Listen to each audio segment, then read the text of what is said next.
La histórica dependencia excesiva de Canadá con Estados Unidos la ha colocado en una posición muy vulnerable a Ottawa y deberían empezar supuestamente a adoptar un cambio un cambio significativo en materia de el comercio, diversificar su comercio, algo que siempre se les ha dicho, pero como siempre tenían esta dependencia de Estados Unidos, prácticamente no podían hacerlo. Sobre todo porque, según se ha revelado, y lo dijo el propio ministro Mark Carney, Estados Unidos es el principal socio comercial de Canadá. Según Scotiabank, representan el 72% de las exportaciones tan solo en el pasado 2025.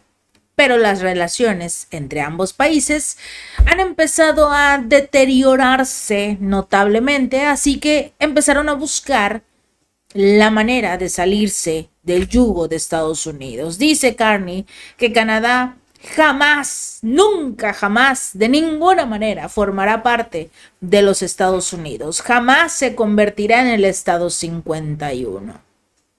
Ok, vamos a hacer como que les creemos. Pero realmente lo que está haciendo Canadá es algo que debería de hacer el resto del mundo. Voltear a ver a Estados Unidos y decir, ah, caray, yo no quiero esto. No quiero a un país que en lugar de ser mi socio, mi aliado, sea mi jefe. Y esto es algo que no deberían permitir y que, al igual que Canadá, supuestamente, deberían empezar a corregir. Estados Unidos se convirtió en una debilidad. Una que tienen que arrancar de raíz. Porque Estados Unidos ha cambiado. Y mientras se quedan sentados esperando a que vuelvan los buenos viejos tiempos, Estados Unidos va a seguir aplastándolos sin ningún problema. Ese es el mensaje que da Mark Carney y hay que ponerle mucha atención. En algunos momentos se pone un poco nostálgico, pero al final del día se entiende que el cambio que necesita hacer Canadá no es solo Canadá el que tiene que hacerlo, el resto del mundo también. México, que es su otro aliado, socio comercial más importante, al igual que Canadá, y que recordemos, forman parte del Tratado de Libre Comercio entre Estados Unidos, Canadá y México, el famoso TEMEC, que a estas alturas del partido Donald Trump quiere eliminar, porque dice que no le conviene, que nada más beneficia a Canadá, que nada más beneficia a México, ok, pero hay un acuerdo. Y si Estados Unidos se pone chocante, lo que pueden hacer ambos países, no solo Canadá, sino también México, es decirle, bueno, quédate con tus cosas, quédate con tu país. Nosotros vamos a hacer negocios con China, con Rusia, con la Unión Europea, que se está cayendo a pedazos, pero vamos a ver si podemos sacar algo de ello, con naciones de África, con la India, con lo que sea. Podemos hacer otro tipo de acuerdos y no seguir dependiendo de Estados Unidos. Esperemos que no sea demasiado tarde para Canadá. Le monde est plus dangereux et plus divisé qu'avant. Les États-Unis ont changé de direction. Leur approche au commerce s'est transformée. Cette hausse des tarifs, c'est du jamais vu depuis la Grande Dépression. Nos forces traditionnelles, qui reposaient sur des liens étroits avec l'Amérique, sont maintenant des faiblesses. Nous devons agir. Les travailleurs dans les industries les plus visées par les tarifs américains, l'automobile, l'aluminium, l'acier de bois d'œuvre, sont sous attaque. Certaines de nos entreprises hésitent à investir, prises au dépourvu par l'incertitude. Oui, les États-Unis ont tout changé et nous devons répondre. Canada Fort, c'est notre plan pour bâtir un Canada par les Canadiens, pour les Canadiens. C'est un plan qui vise à attirer de nouveaux investissements et qui fera en sorte que nous pourrons bâtir notre pays à notre façon. De conclure de nouveaux partenariats à l'étranger nous permettra d'ouvrir de nouveaux marchés pour les produits ici. Reprendre le contrôle de notre sécurité nationale, de nos frontières, de notre avenir. Certains croient qu'il n'est pas nécessaire. Certains préfèrent attendre, tout simplement. Certains vivent dans l'espoir que les Américains reviendront vite à la normale, que le bon vieux temps arrive à grands pas. Et c'est faux. L'espoir n'est pas un plan. La nostalgie, ce n'est pas une stratégie. La vie de nos jeunes sont marquées par choc après choc, tout ça provenant toujours de l'étranger. La guerre en Irak, la crise financière mondiale, la COVID, et maintenant ceci. Nous devons prendre soin de nous-mêmes parce que nous ne pouvons pas compter sur un seul partenaire à l'étranger. Nous n'avons aucun contrôle sur nos voisins. Nous n'allons surtout pas parier notre futur sur un simple espoir que tout cela va régner tout d'un coup.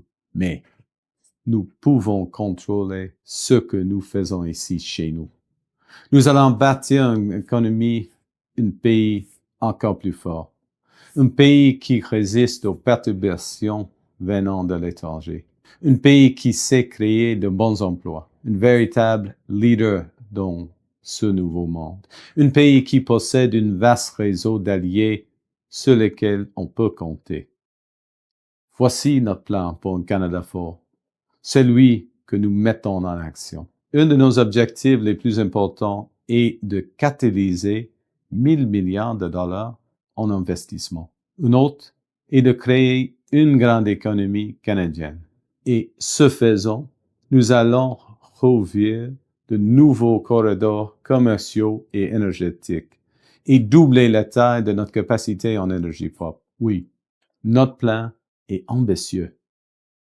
Mais en temps de crise, la fortune et l'audace sont de pair.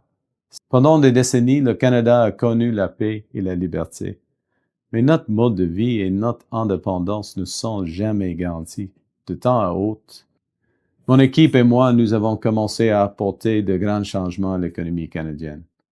Ces changements sont conçus pour nous rendre plus forts ici et surtout moins dépendants des États-Unis. Pour le logement, nous avons pris inspiration de notre passé et créé une nouvelle agence pour construire des logements abordables.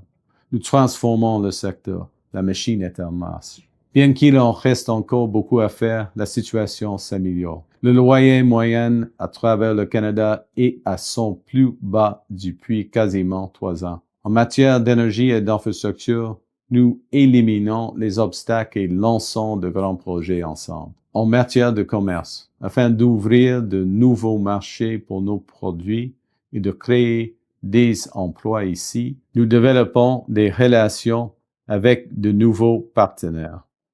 Déjà 20 accords dans 4 continents en moins d'1 an. Le Canada est en demande et ça passe par l'énergie et par l'éducation. Nous sommes un partenariat de plus fiable dans un monde qui est tout le contraire. Le Canada demeure une valeur sûre qui inspire toute la planète. Nous défendons notre souveraineté en investissant dans notre sécurité et en créant une industrie pour la supporter. Nous avons entrepris une nouvelle mission ambitieuse. Reconstruire, réarmer et réinvestir dans les forces armées canadiennes avec la plus importante hausse annuelle des investissements en défense depuis des générations. Grâce à ces efforts, le recrutement pour défendre notre pays a augmenté de 13%. Et le Canada a atteint sa cible de dépenses en défense 5 ans en avance sur l'horaire initial. C'est la première fois depuis la chute du mur du Berlin que le Canada a investi selon les besoins et selon les attentes de nos alliés. Ce n'est que le début. Notre stratégie en matière de défense va catalyser plus de 500 milliards de dollars en investissement au Canada lors de la prochaine décennie. Il est clair que nous n'allons pas régler tous les problèmes du jour au lendemain. Il y aura des retards en cours de route, surtout à cause des perturbations à l'international. Mais notre plan pour bâtir un Canada prend du galon. El mundo, es cierto, es más peligroso, está más dividido que antes.